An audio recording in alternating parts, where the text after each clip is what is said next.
Ahora sí. ¿Qué era lo último que me preguntaban? Ok, no, que entonces, si es isocórico, entonces lo que quedaría es beta entre capa, porque ajá, Correcto. Y quedaría acompaña esto, nada el más. DV1 al ser isocórico. Sí. Y si es isotérmico, esto es cero. El DT es cero. Ok, entonces al revés. Ok. Ok. Bueno, vamos a ver si seguimos. Igual, si se cae, intento otra vez conectarme. Ok, entonces lo que les decía es que este beta y kappa pueden ser constantes, pero podrían ser funciones de la temperatura. Es decir, perfectamente le podrían decir que kappa o beta tienen una dependencia directa a través de T. Okay, entonces habría que meterlo aquí y hacer la integral. Pero es decir, tendrían que darle un caso a uno en donde se pueda hacer eso, ¿verdad? Bueno, entonces, ok, quería hacer un Preguntando. ejemplo.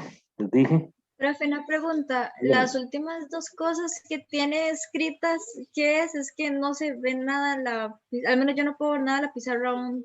Esto de aquí, abajo,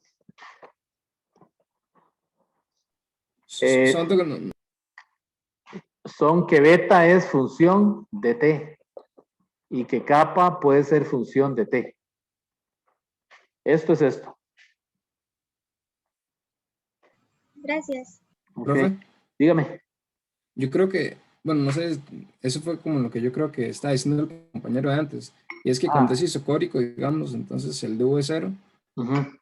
lo que acompaña el DT es beta entre capa, pero abajo lo que usted puso, donde puso el isocórico usted puso -1 entre K, V. Abajo, digamos, cuando usted puso el Aquí. proceso isocórico. Ajá, sí, bueno, es Sí, que estaba pues ahí no sigue suponiendo, beta entre capa. estoy poniendo, digamos, si el proceso es isotérmico, el DT es cero. Entonces solo me queda eso. Pero aquí sería con DV. ¿Está bien? O sea, si Ah, esto es ya, cero, solo entonces me queda este término. ahí va de V. Ujú. Ajá. ¿Está claro? Sí. Sí, Ok. sí, ya vi que era, muchas gracias. Ok, bueno, vamos a ver si no se nos cae esta otra vez la señal, porque no sé qué, y hoy no está, bueno, iba a llover y no llovió, ¿verdad? O sea, está muy oscuro. O sea, hay mucha humedad, que yo sé que la humedad afecta la conexión. Eh, pero, no sé, como que quiere salir el sol y no sé por qué hay mala señal, ¿verdad? Ok, les dije que iba a hacer un ejemplo, algo para que ustedes vieran, digamos, cómo es que se aplica esto. Voy a escribirlo, dice hallar el volumen final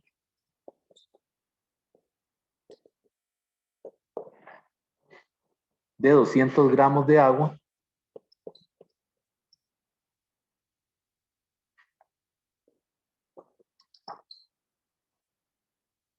que sufre una compresión isotérmica.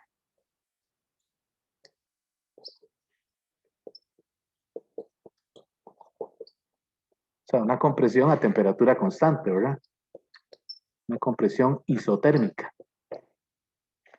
En el libro de texto hay uno parecido. Una compresión isotérmica a 0 grados Celsius. Desde un bar, que es una unidad de presión, ¿verdad? Desde un bar hasta 300 bar. Hasta 300 bar. Ya. Qué terrible.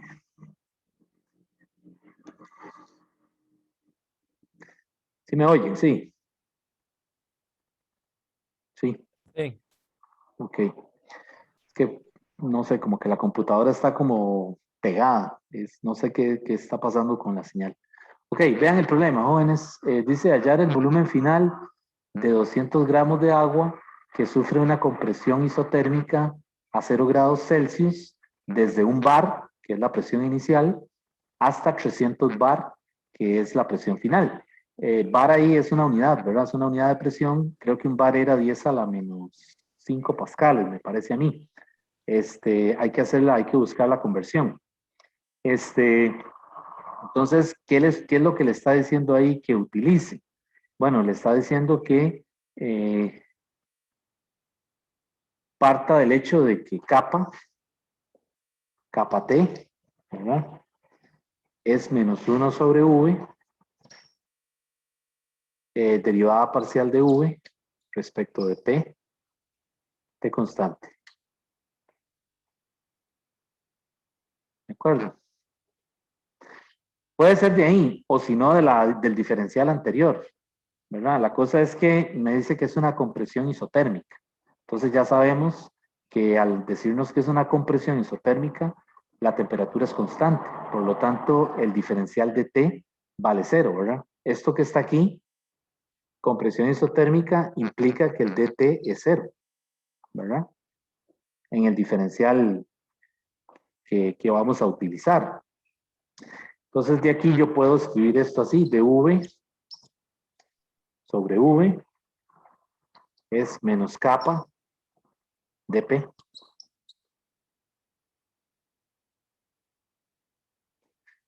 ¿Ok? Y entonces, pues puedo integrar eso. ¿De acuerdo? Entonces cuando lo integro,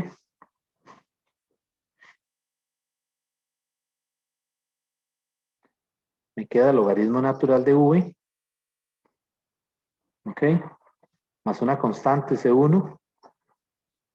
Solo la parte de kappa porque beta se hacía 0 por el dt, ¿verdad? Correcto, sí, porque me está diciendo que es una compresión isotérmica. Entonces aquí yo partí de esta ecuación, pero si quieren ustedes también pueden escribir el dv. Es lo mismo, lo que acabamos de hacer anteriormente, ¿verdad? Y se integra, pero entonces al escribirlo me va a quedar un dv sobre v, que es esto que tengo de este lado, ¿verdad? Entonces integrando, vea que las integrales son indefinidas. No le estoy poniendo límites, ¿verdad? Entonces cuidado con eso. Si son indefinidas tengo que sumarle una constante y luego arreglármelas para ver cómo las evalúo. Entonces de ese lado también, vean que le pongo una constante C2. Entonces logaritmo natural de V más C1 es igual a menos kappa T P más C2. Ok, y esa constante, definitivamente, bueno, esta constante es una función de la temperatura, ¿verdad? ¿Por qué yo sé eso? Porque estoy integrando con respecto a P. Recuerden que aquí hay dos variables independientes, ¿verdad? Entonces, en este caso es P y T, pero yo de este lado estoy integrando con respecto a P. ¿Lo ven? Entonces, como estoy integrando con respecto a P, esa constante C2 tiene que ser una función de la temperatura. Si estuviera integrando con respecto a T, a la temperatura, ¿verdad? Esa constante tendría que ser una función de ¿qué? De la presión, ¿cierto? Porque son dos variables lo que tengo, presión y temperatura.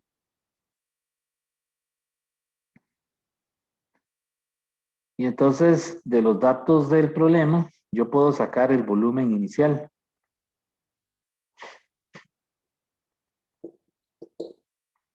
¿Con qué? Con la fórmula de masa entre densidad. Y la masa me la dan. Me están diciendo que son 200 gramos.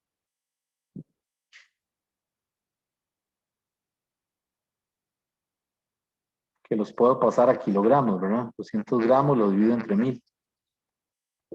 Y la densidad, en este caso la densidad, pues puede usar 1000, ¿verdad?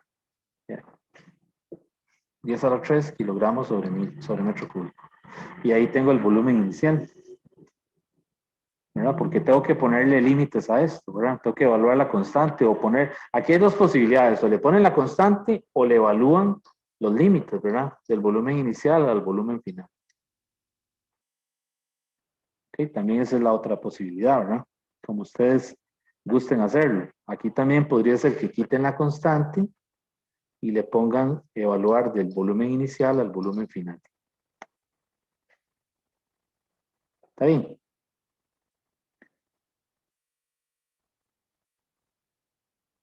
Ok, entonces, pues lo que hay que hacer ahora es, el valor de capa se lo tienen que dar. O sea, es un dato del problema. Capa T es 0.508, o sea, es constante en este caso, 85 gigapascales a la menos 1. Así se lo dan. O sí, gigapascales a la menos 1. Giga, recuerden que es el prefijo 10 a la 9, Profe, ¿verdad? ¿cuál es el valor? Perdón, ¿podría repetirlo? 0.508, ¿Cuál es el 85. valor de capa T? Este de aquí, 0.508. No se ve.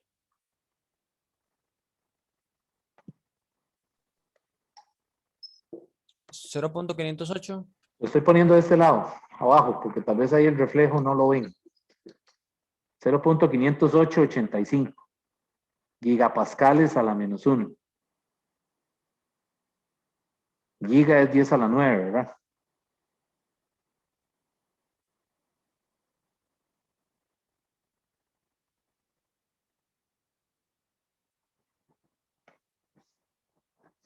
Ok, y de ahí despejo el volumen. A mí el volumen despejado, después de que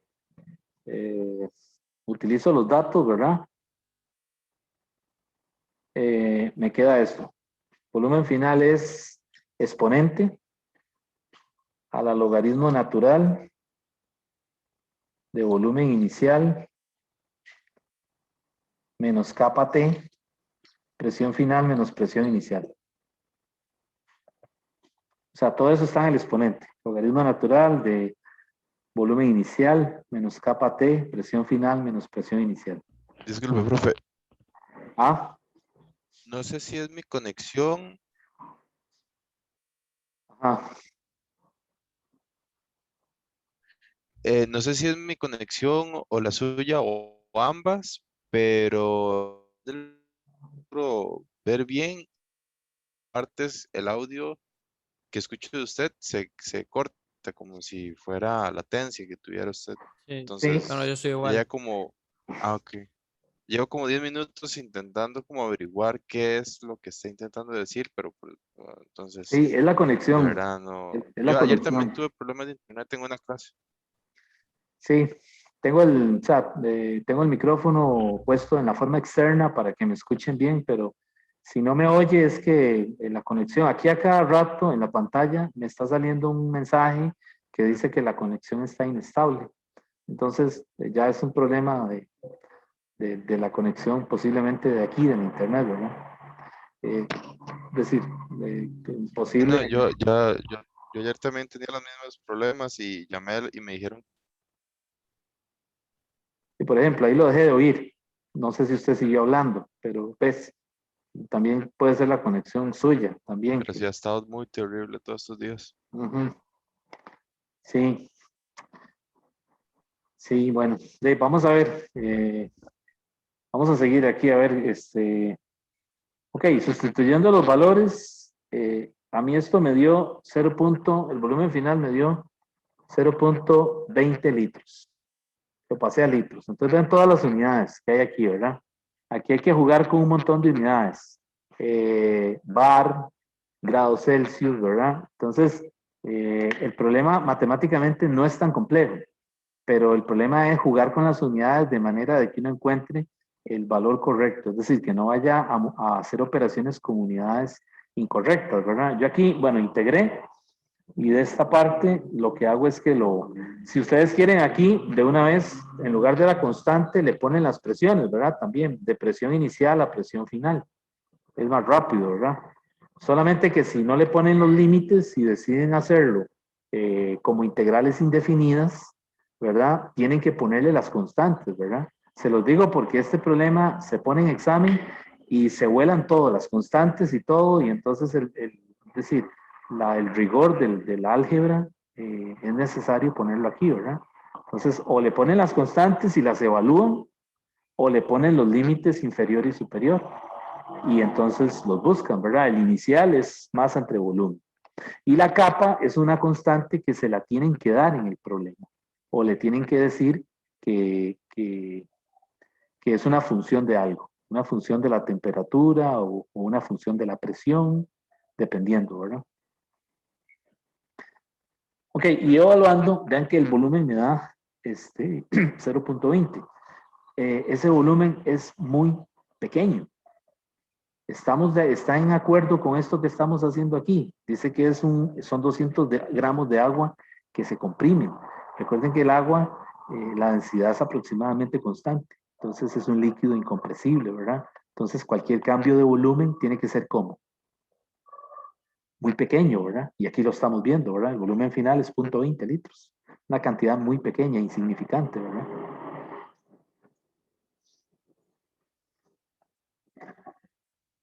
Ok, bueno, ¿alguna pregunta de esto, de este problema?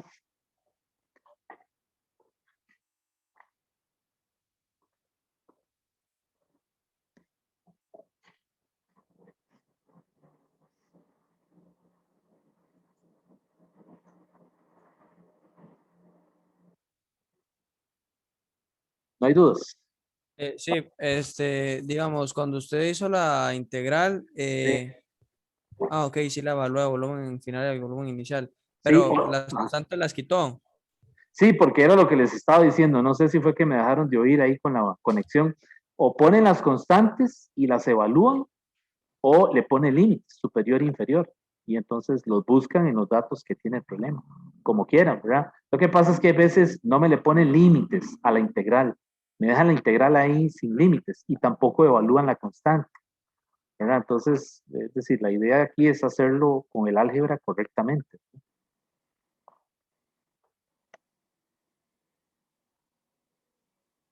Ok, ok. Sí, pero es más rápido evaluar los límites, o Ah, sí, sea, ponerle claro. los límites, ¿no? Sí, sí, sí. Mejor poner los límites. Sí, claro. Si tiene la posibilidad, sí, sí, mejor. Te voy a borrar.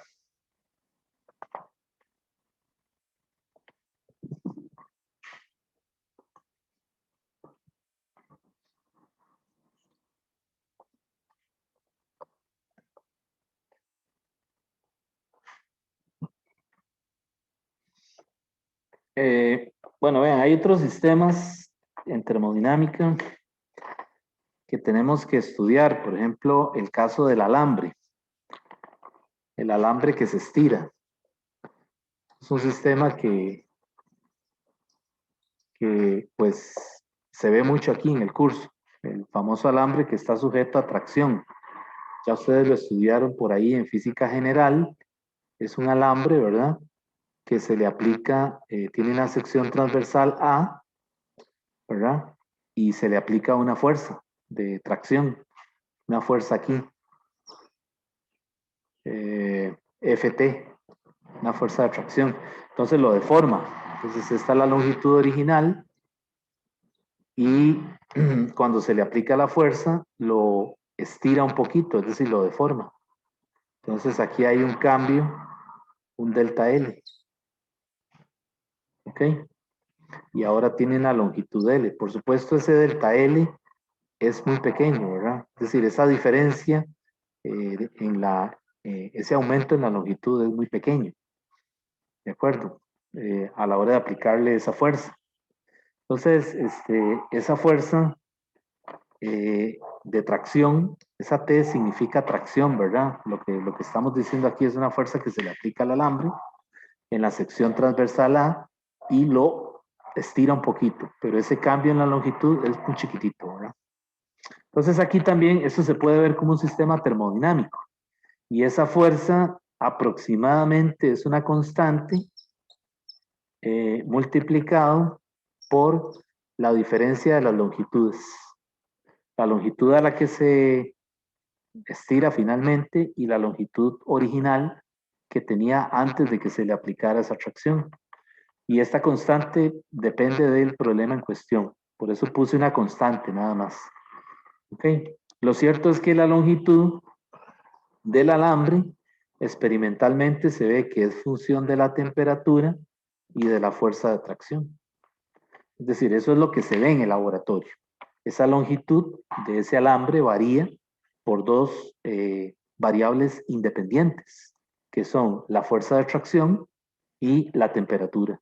Y vean que son variables independientes porque experimentalmente se controlan. Es decir, usted tiene un equipo que aplica la fuerza de tracción y tiene un termómetro que controla la temperatura, ¿cierto? Entonces, la longitud final del alambre, en última instancia, depende de esas dos cosas, de esas dos variables. Okay, entonces, este es un problema de los que ya hemos venido viendo, ¿verdad? Un sistema de tres variables, X, Y, Z, a la que se le puede aplicar las propiedades que hemos visto de las derivadas. Entonces, si me dicen que L es una función de T y la fracción, pues yo puedo escribir el diferencial. El diferencial de L sería la derivada parcial de L con respecto a T, manteniendo la tracción constante por dt, más la derivada parcial de L con respecto a la tracción, manteniendo la temperatura constante por dft. ¿Ok?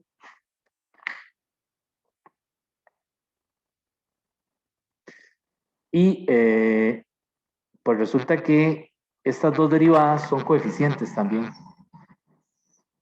que podemos definir en el problema del alambre, así como lo hicimos en el sistema hidrostático PVT, que definimos beta y kappa. Aquí también podemos definir dos nuevos coeficientes, que son el alfa, que es 1 entre L, derivada parcial de L respecto de T con la tracción constante. Y uno muy conocido por ustedes, que ya por ahí alguien lo mencionó, el módulo de Young. L entre A, derivada parcial de Ft respecto de L con temperatura constante.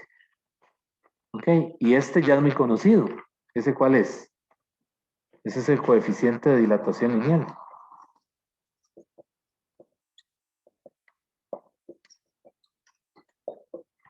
Ok. Y el otro, ya alguien por ahí me lo dijo, se trata del módulo de Young. El módulo de Young isotérmico, porque es a temperatura constante. Entonces vean que en general, siempre que uno esté estudiando un sistema termodinámico, aparecen coeficientes nuevos. Esos coeficientes dependen de las variables en estudio. Me refiero a las variables termodinámicas, ¿verdad? En un gas es presión, volumen, temperatura. En el alambre es longitud del alambre, temperatura y la fuerza de tracción. ¿Ok? Y hay otros sistemas termodinámicos en donde hay otras variables en juego. Puede ser un imán, puede ser un dieléctrico, ¿verdad? Una batería. Eh, pueden ser sistemas termodinámicos en principio que no guarden o no tengan ninguna relación con un gas, ¿verdad?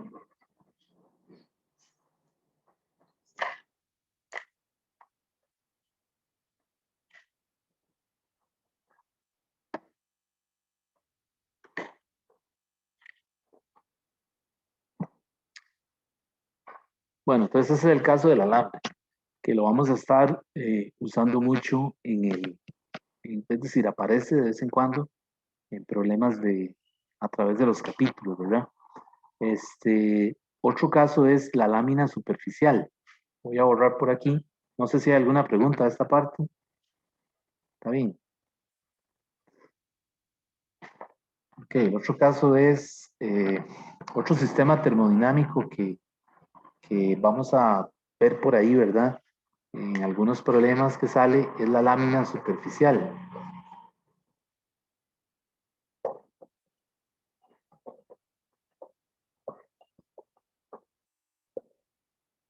La lámina superficial es la famosa membrana, por ejemplo, de jabón. O sea, que tenemos un alambre, ¿verdad? Y aquí hay una guía corrediza. Por ahí yo se los comento en fluidos cuando estamos viendo ese tema. Esto es una guía corrediza. Y entonces en la superficie del alambre se pone una película de jabón. Como por ejemplo esos vasillos de jabón que venden en los parques para que los chiquitos jueguen, ¿verdad? Es un vasillo ahí de Herbert que tienen alambre y lo meten y entonces queda la película extendida en el alambre y el chiquillo va y sopla y sale una pompa, ¿verdad?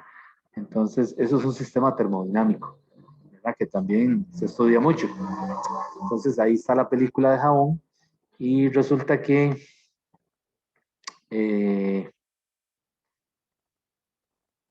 también es un sistema termodinámico y entonces también podemos estudiar las propiedades del sistema, como por ejemplo la distancia que se mueve, las variables del sistema, que son por ejemplo la distancia que se desplaza a la guía, ¿verdad? Suponiendo un ancho para el alambre. Y en general usamos tensión superficial. Tensión superficial multiplicado por el área es igual a una constante. Esta sigma que estoy escribiendo ahí se llama tensión superficial, porque la película de jabón está adherida al alambre por ambos lados, ¿verdad? El frente que vemos y por detrás, ¿verdad? Entonces esa es una fuerza por unidad de longitud que aparece en fluidos relacionados con fenómenos de adherencia. En este caso la película se adhiere, se pega a la lámina, ¿verdad? Se pega al alambre, al marco del alambre, y hay una parte del frente, una parte por el frente y una parte por detrás, ¿verdad? Igual con el caso de las pompas de jabón, cuando se soplan, ¿verdad? Que sale la pompa, eso también es un sistema termodinámico muy estudiado. Nos interesa entender bien cómo se comporta la presión en el interior de la burbuja y fuera de la burbuja, ¿verdad? Y tratar de relacionarlo con la temperatura del medio. Entonces es un sistema, ¿verdad? La pompa como tal es un sistema.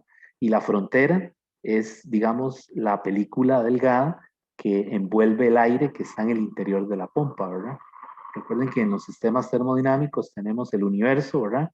Y el universo se compone del sistema y los alrededores, ¿verdad? Lo que rodea al sistema y a su vez interacciona con él, ¿verdad? Entonces, es un sistema termodinámico sencillo, ¿verdad? Pero muy interesante, porque le ha permitido a los científicos entender otros fenómenos, ¿verdad? Otros fenómenos relacionados, por ejemplo, con los principios de conservación de la energía, ¿ok?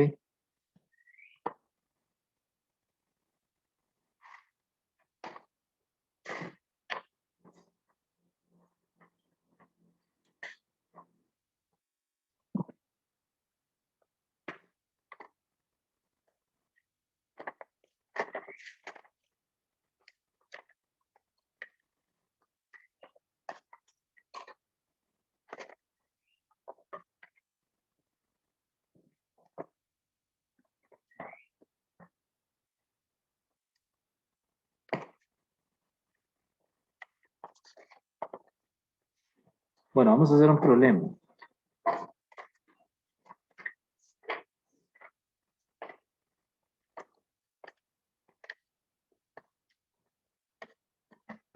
Voy a buscar aquí.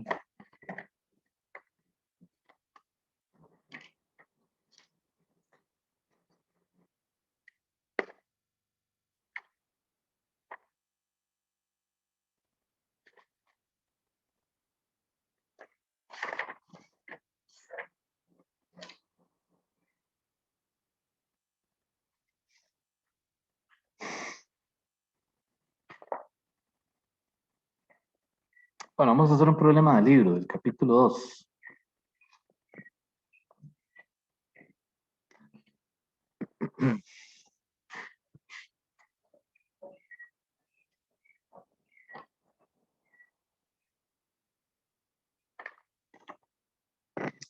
Este problema que vamos a hacer es el 2.3 del libro.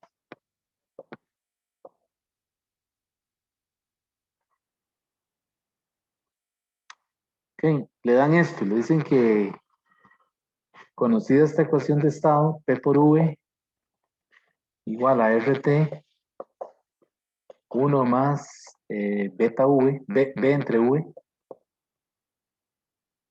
Le dice que R es constante y le dice también que B es una función de la temperatura. Entonces, conocida esta ecuación, le dice que calcule el beta. H beta. ¿Ok? Entonces, ¿cómo era que calculábamos beta?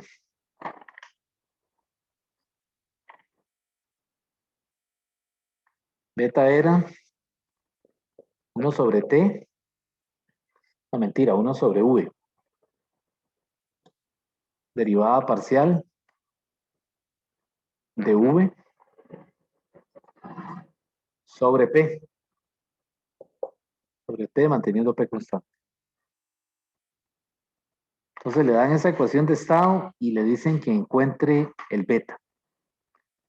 Pero ahí hay un pequeño problema y es que vean que el v no se puede despejar explícitamente de esta ecuación. ¿Ok? Saben que si yo la ecuación la escribo, me queda así. Me queda P por Profe, V.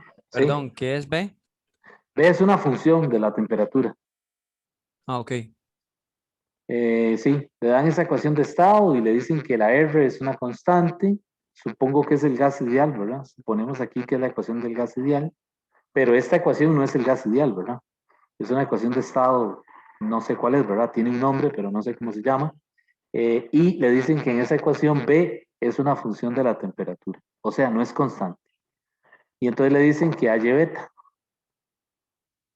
Okay, entonces, para hallar beta, yo necesito tener a V escrito explícitamente en términos de T. O bueno, despejado explícitamente para poder hacer esta derivada. Pero lo que les decía es que no la puedo despejar, ¿verdad? A lo más que puedo hacer es escribir esto así, RT más RT B entre V, pero V no lo puedo despejar. Entonces aquí necesitamos aplicar la derivación implícita. Entonces lo que yo hago es que derivo implícitamente en ambos lados de la ecuación, ¿verdad? Entonces, ¿cómo hago esto? P por la derivada parcial de V y convenientemente derivo con respecto a T, ¿verdad? Y mantengo P constante. Ya lo hice de este lado, ¿verdad? Del lado izquierdo. Ahora lo voy a hacer del otro lado. Entonces sería R, ¿verdad? Más T sobre V. Esto es T, ¿verdad? R de B de T. Aplicando la regla del producto y también la regla de la cadena, ¿verdad? Y el otro término, ¿qué sería?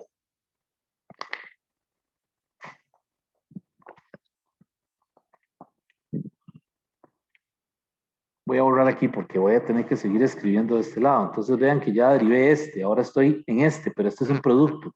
Entonces vean que mantuve fijo RT y V. Lo ven aquí, RT y V. Y derivé de B con respecto a T. Ok, ahora voy con el otro. RB, 1 sobre V, más T, derivada parcial de V respecto de T, P constante, y la regla de la cadena, ¿verdad? 1 menos V cuadrado. ¿Está bien? Ujú. Dígame. Estoy viendo esto como que si fueran dos funciones, ¿verdad? Una función es esta, F, y la otra función es esta, G.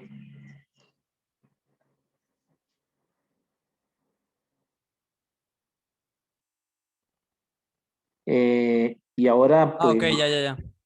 ujú, sí, es una derivada, ¿verdad? Solamente que, bueno, aquí tengo que derivar con respecto a t porque me están diciendo que b es una función de t. Entonces no lo puedo considerar una constante.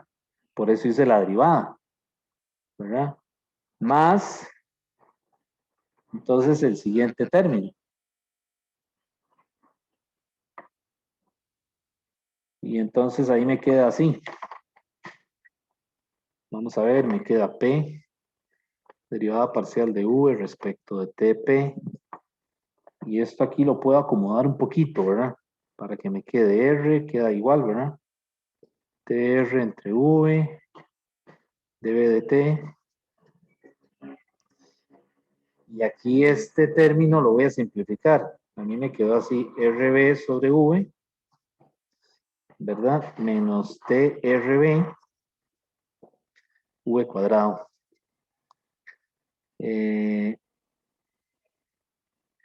dV de TP.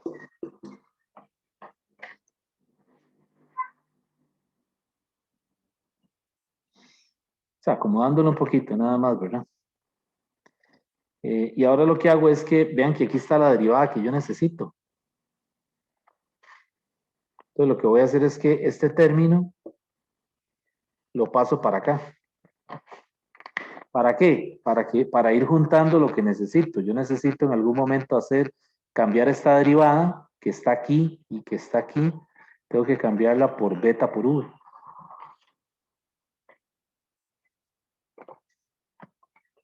Y entonces voy a hacer eso, voy a juntarlos. Y me queda esto.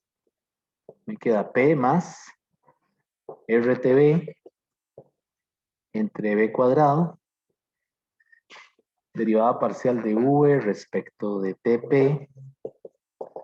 Y de este lado me queda R más RB sobre V más RT sobre B de B de T.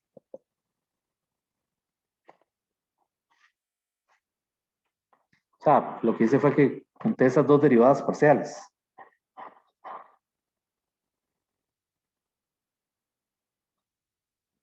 Ok. Y ya puedo ir despejándolo, ¿verdad? Esto es beta por V. Y de este lado me queda R más RB sobre V más RT sobre V de B de T. Y abajo me queda esto. P más RTB sobre B cuadrado.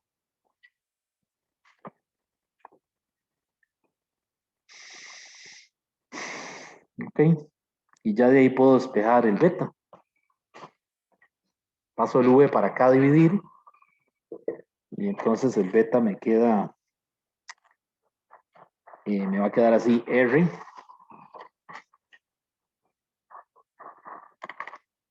Me queda así R, saco factor común el R. Y me queda entonces 1 más B sobre V, ¿verdad? Más RB sobre V. Más, déjenme ver. No, mentira. Aquí sería 1 más B sobre V. ¿Ok? Más T sobre V de B de T. Dividido entre quién? Entre P por V más RBT sobre V. Y ahí puedo sacar a factor común el R, ¿no? No lo quiero, no lo necesito. Bueno, no es que no lo necesito, sino que quiero escribir la expresión lo más sencilla posible, ¿verdad? ¿Hasta ahí hay alguna duda?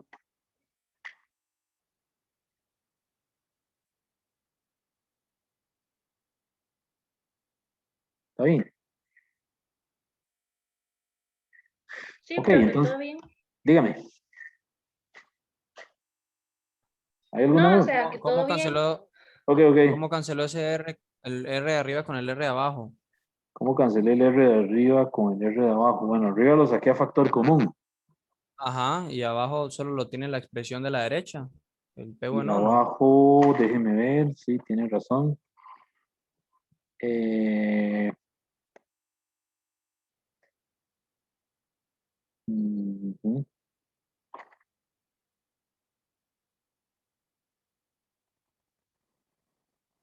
Ok, me falta un paso. Es que no hice un paso ahí. Vamos a ver, voy a borrar aquí. porque no me va a caber. Ok, ahí no fue que lo cancelé. O sea, sí lo cancelo, pero es que lo dije mal. Y lo puse una raya y no se cancela. Sino que yo lo que hago aquí, en este punto, es que ahora escribo el beta así. Recuerden que el caso con el que tenemos que trabajar siempre es el gas ideal. O sea, tenemos que cualquier ecuación de estado que nos den y nos pidan calcular un coeficiente, tenemos que, una vez que se encuentra ese coeficiente, ponerlo a prueba con el gas ideal. O sea, el gas ideal tiene que tender, o sea, el gas ideal ya lo conocemos. El gas ideal es 1 sobre T. ¿De acuerdo? Entonces, cualquier otro coeficiente de otra ecuación de estado tiene que tender en el límite a 1 sobre T. Entonces, cuando nos pidan calcular estos coeficientes que no son del gas ideal, tenemos que escribirlos en términos de que en esa respuesta quede 1 sobre T para el beta y un factor aquí adelante o 1 sobre P si fuera kappa. Entonces, yo ahí no fue que cancelé la R, lo dije mal. Lo que hice fue que lo escribí de tal manera de que saco el 1 sobre T afuera. Y adentro, arriba en el numerador me queda 1 más B sobre V más T sobre V de B de T. Y abajo en el denominador me queda 1 más 2B sobre V. Ahí me estoy brincando unos pasillos. Pero básicamente eso es lo que queda. O sea, de aquí pasé aquí. ¿Qué hago? Saco el T a factor común y me las arreglo para quitar la R. Y eso me tiene que dar esto que está aquí. ¿Ok? Profe, una pregunta. Dígame. Digamos, donde usted puso beta por V, igual la expresión no debería ser beta dividido entre V. No, porque la definición es esta. Ah, sí, perdón, estaba viendo el... Ajá, el sí, yo tengo que pasar el V a multiplicar. sí, el de este V lado. multiplicar. Ajá, sí. Sí, disculpe. No se preocupe, mucho gusto. Y entonces aquí, cuando dije que cancelo la R, sí lo dije mal. Bueno, es que yo lo tengo escrito así, pero no sé por qué lo escribí. Pero realmente lo que estoy haciendo es tratando de que se parezca la expresión o que tienda en el límite a 1 sobre T, para luego probarla. O sea, para luego poner la prueba, a ver si siendo el gas lineal, recobro 1 sobre T. Entonces yo lo que hago es que de esta expresión pongo el 1 sobre T afuera. Y entonces me queda esto. Ahí hay unos pasos que no estoy mostrando. Ok, y ahora lo que me queda es... bueno, yo lo hice así, ¿verdad? Ustedes cuando hacen el álgebra, cuando ustedes lo hagan ustedes mismos, ¿verdad? Es posible que los pasos cambien y el problema sea igual, siempre válido, ¿verdad? Cada quien, ustedes saben que el álgebra la varía un poco, ¿verdad? Mientras que, pues, se vean todos los pasos claros, ¿verdad? Entonces yo aquí lo que hago es que me saco el 1 sobre V arriba y abajo. A factor común. Entonces arriba me queda V más B más T por dB de T. Bueno, aquí es ya para llegar a lo que dice el libro, ¿verdad? El libro le dice que llegue a esto. Y me vuelo esto de aquí. Lo saqué a factor común y me queda 1 sobre T por ese factor V más B más T dB de T entre V más 2B. ¿Ok? Y ahí tenemos lo que nos pide el problema, que lleguemos aquí, ¿verdad?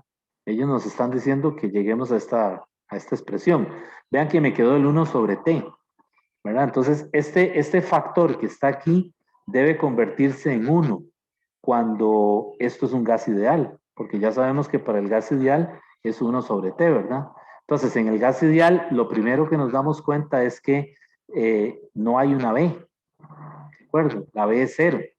Por lo tanto, lo que va a pasar es que al ser B 0, esta derivada es 0, ¿verdad? Esto es 0 y esto es 0, y solo queda V sobre V, que se cancelan y queda 1. Entonces, efectivamente, si comparamos esta ecuación con el gas ideal, P por V es RT nada más. Entonces, comparando con ella, nos están diciendo que para que esto sea el gas ideal, esto tiene que ser 0. ¿De acuerdo? Entonces esto es 0 y esto es 0. Entonces solo me queda V sobre V, que eso me da 1. Y efectivamente recobramos el gas ideal. Quiere decir que estamos bien, ¿verdad? O sea, estamos probando una ecuación de estado que no conocemos, ¿verdad? Con respecto al gas ideal, que ya sabemos cómo funciona. ¿De acuerdo?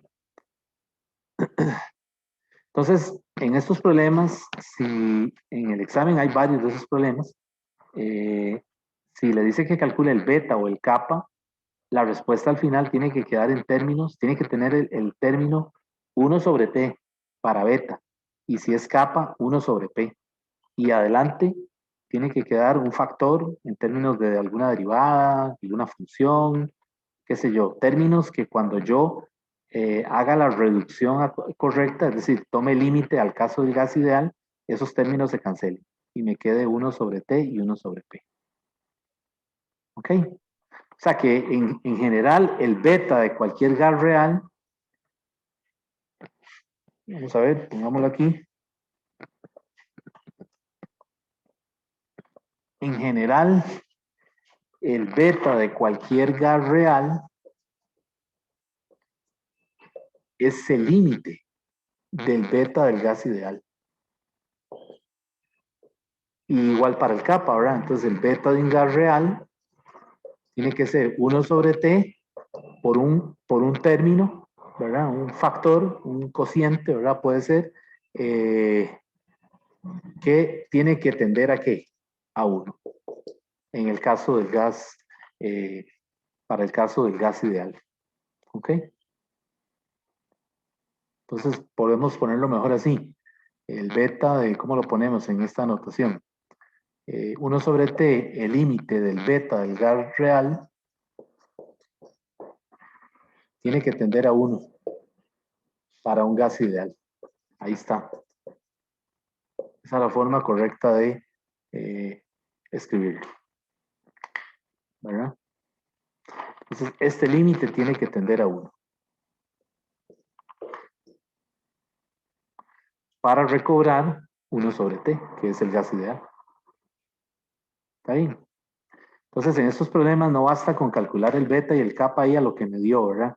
Sino que hay que escribir el 1 sobre t, sacarlo de la expresión. Porque luego la parte B del problema seguro le va a decir, bueno, haga las consideraciones del caso y demuestre que se obtiene el gas ideal, ¿verdad? Es la prueba para darnos cuenta si lo hicimos bien.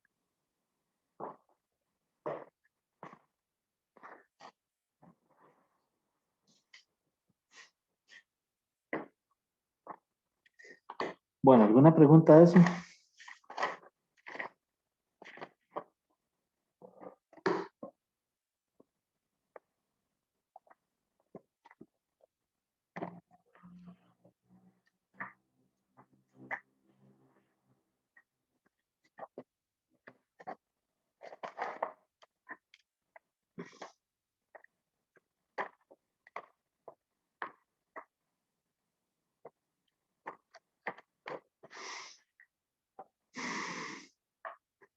Bueno, deme un momentito, ya casi continuamos.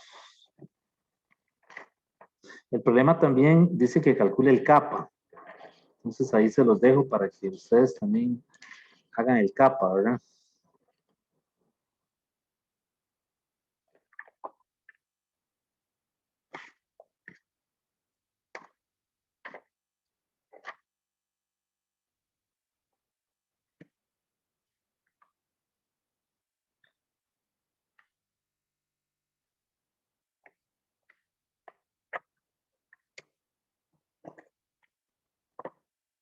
Ok, por aquí está algo que alguien me preguntó ahora acerca de si el beta se puede escribir en términos de la densidad. Entonces vamos a ver ese caso. Alguien por ahí me preguntó eso ahora, ¿verdad? Entonces hagamos ese ejemplo. Voy a borrar esto.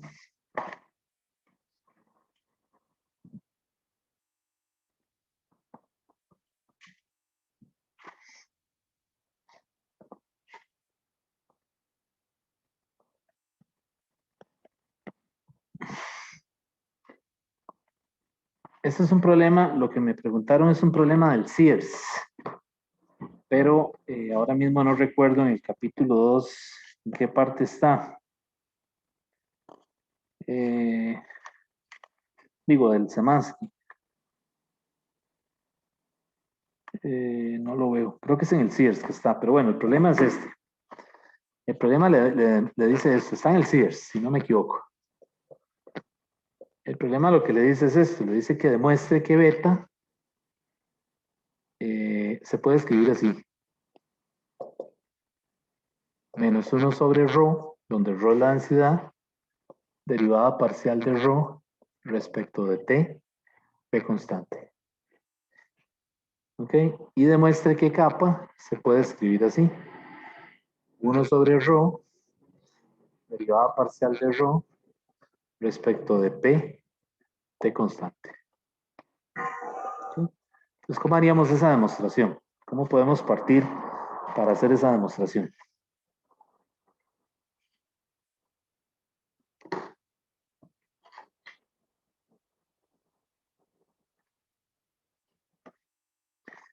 ¿Qué podríamos hacer ahí? Se me ocurre sustituir el volumen. Sustituir el volumen, pero entonces vea que aquí masa puede ser M, densidad es M entre V, o también la podemos escribir con la forma más abreviada, ¿verdad? 1 sobre rho. Y sí, sería sustituir el volumen, si la ponemos así es más rápido, ¿verdad? Con el valor específico, ¿verdad? Entonces, simplemente lo que hago es que la primera expresión escribo así, derivada parcial de t,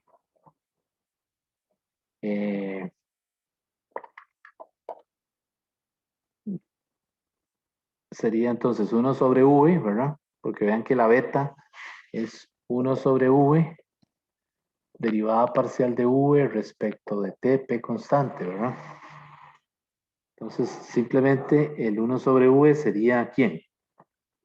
Sería el beta, sería 1 sobre rho, ¿verdad? Por la derivada parcial con respecto a t de 1 sobre rho, que es el volumen, ¿verdad? Manteniendo la p constante. ¿Está bien? Y esto sería 1 sobre rho, y la derivada de esto es menos 1 sobre rho cuadrado, digo menos, sí, bueno, menos rho a la menos 2, ¿verdad? Si uno quiere poner así, derivada parcial de rho respecto de t, p constante, ¿verdad? Entonces, cancelo este rho con este rho, y me queda entonces que beta es menos 1 sobre rho, derivada parcial de rho respecto de t, p constante. Y ahí está la demostración, vean que es muy rápida, ¿verdad? ¿Cómo que cancelo un RO con... ¿Cómo canceló esos RO, profe? ¿A dónde? Los RO que canceló arriba. Ahí es, ¿por qué? ¿Qué puse? Aquí es rho cuadrado, es que puse menos 2. Era el menos en el rho. Entonces cancelo este rho con este y me queda, déjeme ver Creo qué que estoy más bien lo que haciendo. tiene que sustituir es la No, sí, primera estaba bien fracción. porque En es... realidad es el 1 entre v. En lugar de 1 entre rho es 1 entre v, pero 1 entre v es rho. Entonces creo que es esa primera fracción la que está equivocada. Ajá. Vamos a ver, déjeme ver qué hice. Aquí es 1 sobre rho, ¿verdad? Y rho es 1 entre v. Entonces aquí sería v, ¿verdad? Está bien. Ah, no, no, Ahí no. sería 1 entre v por la definición del beta que está arriba. Sí, sí, tiene razón. Sería rho por eso. Sí, sí, voy a hacerlo bien. Pero entonces yo lo tengo mal hecho aquí. Sería entonces, partiendo de la definición, 1 sobre v, derivada parcial de v respecto de t, p, ¿verdad? Entonces 1 sobre v sería rho. Y aquí sería la derivada con respecto a t de 1 sobre v, que sería 1 sobre, digo, de v, que sería 1 sobre rho, manteniendo p constante. Así, ¿verdad? Ahora sí. Aquí sería rho y ahí sería menos 1 sobre rho cuadrado. Yo lo puse a la menos 2. por la derivada parcial de ρ respecto de t, ¿verdad? P constante, por la regla de la cadena, ¿no? Así, ¿verdad? Y entonces ahora cancelo este ρ con este ρ. Y ahora sí, ¿verdad? Y me queda nada más. Entonces lo tengo mal aquí.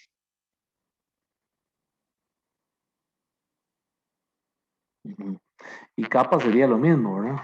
Y capa sería aquí usar la definición de -1 sobre v, derivada parcial de v respecto de pt constante, ¿verdad? Y entonces ahí en capa, sería menos ρ, por la derivada parcial de v, que sería 1 sobre ρ, t constante. Ok, ahora sí, ¿verdad? Y entonces esto es menos ρ, menos 1 sobre ρ cuadrado, derivada parcial de ρ con respecto a p. Así, ¿verdad? Que es una t. Entonces cancelo este ρ con este ρ y estos menos con estos menos y me queda 1 sobre ρ, derivada de ρ respecto de p, t constante. Así, ¿verdad? Que a veces los hago y hasta me equivoco con signos o con derivadas, pero bueno, también así, ¿verdad? Bueno, ese es un problema que está por ahí, está en el libro del otro libro, que le dice que escriba las derivadas de esa forma.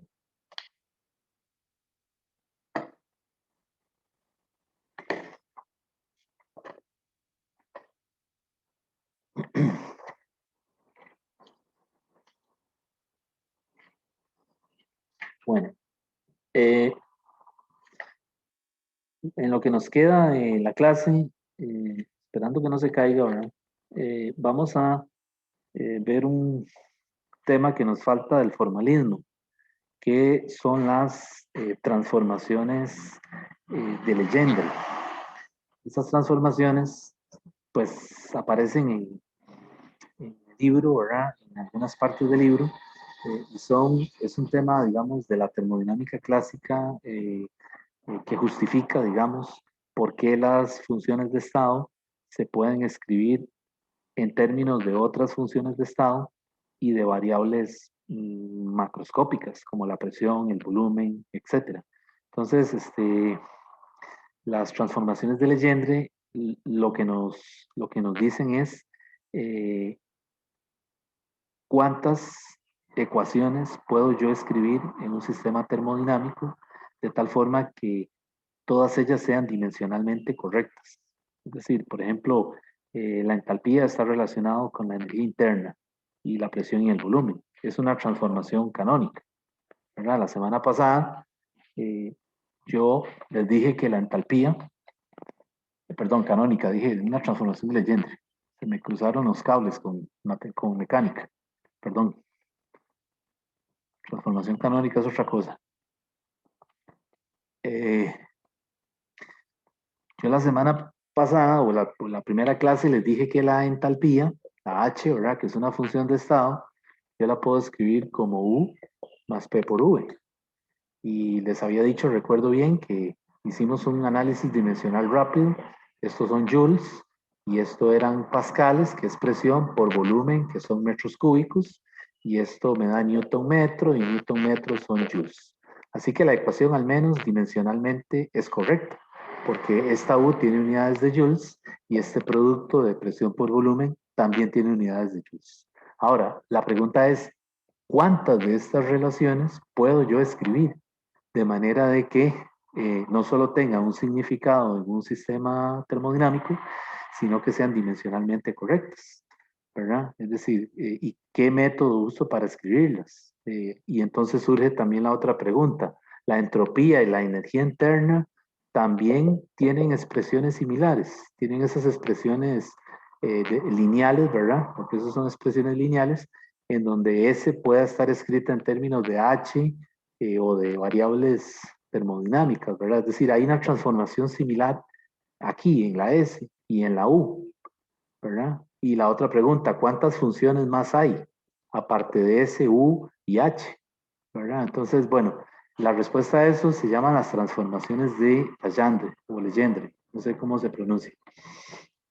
Esas transformaciones le dicen a usted, ¿verdad? Siguiendo un criterio matemático, cuántas de estas funciones tiene un sistema termodinámico conocido, ¿verdad? Es decir, cuántas de estas relaciones que sean dimensionalmente correctas y además, otra cosa muy importante, y que cumplan con el criterio de exactitud, se pueden generar, ¿verdad? Entonces, eso es lo que vamos a ver ahora. No es muy difícil. Las transformaciones de Legendre realmente es seguir un procedimiento y si no nos da tiempo hoy, pues la otra clase hacemos un ejemplo. Transformaciones de Legendre.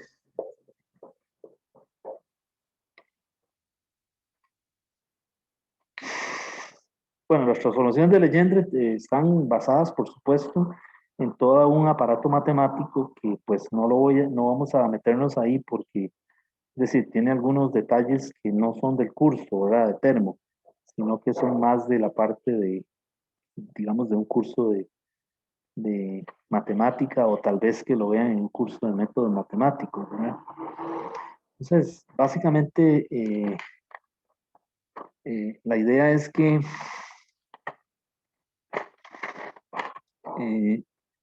yo puedo tener, digamos, un diferencial de Y, ¿verdad? Que podría ser el DH, o el DS, o el DU, o cualquier otra función que todavía no hemos conocido en esta lista.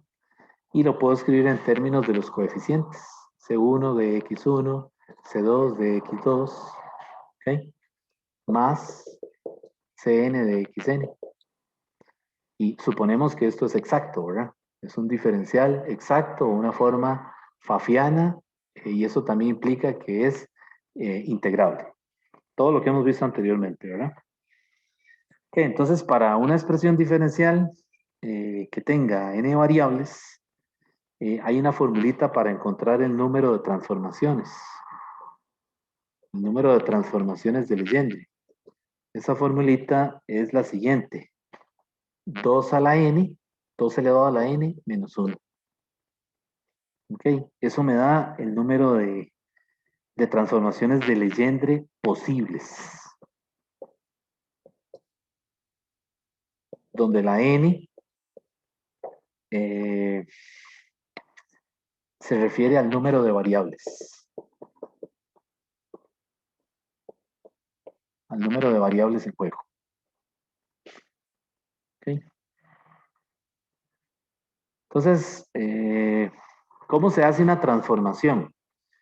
Bueno, una transformación es como proceso matemático, como por ejemplo cuando usted en matemáticas sacaba la función inversa, ¿verdad? Es igual, ¿verdad? Sigue un criterio, ¿verdad? La función tiene que tener ciertas características matemáticas, aquí pasa lo mismo. La transformación de Legendre, lo que nos interesa es que tiene que ser una expresión lineal, como la que escribí ahora, h igual u más p por 1. Ok, entonces, para hacer esa transformación, yo utilizo la simbología, una letra griega así como la de Torque.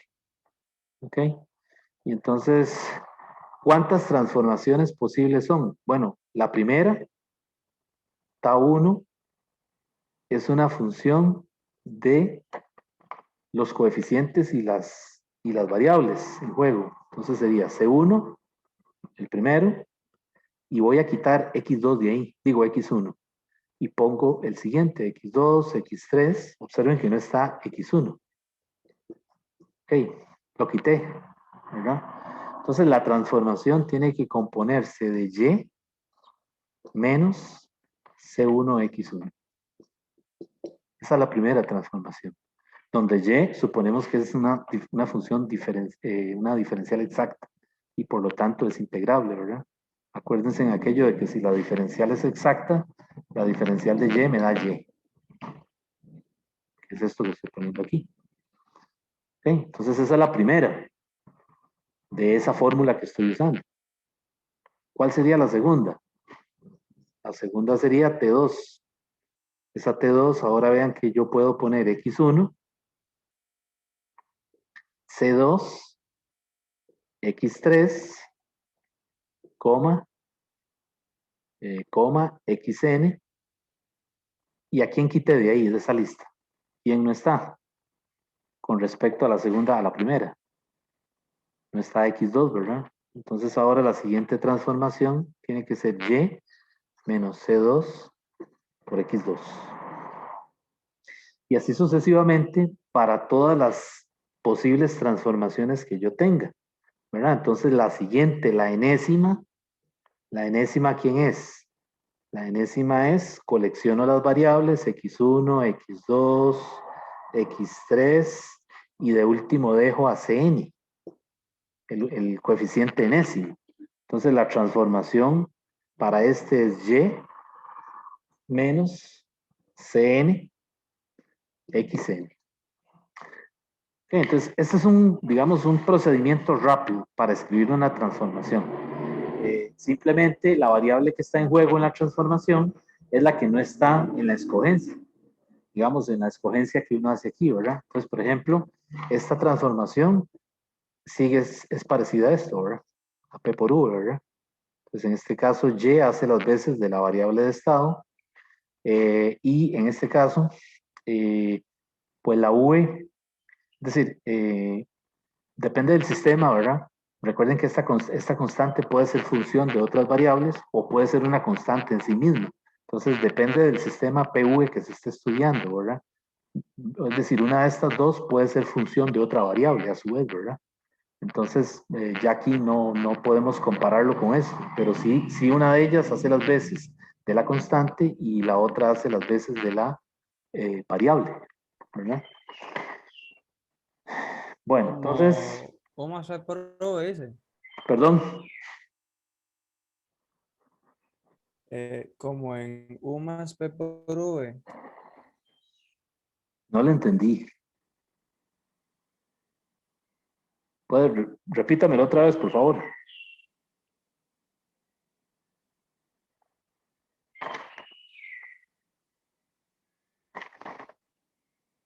Ok, entonces, vamos a ver si hacemos un ejemplo. Pero primero quiero ver si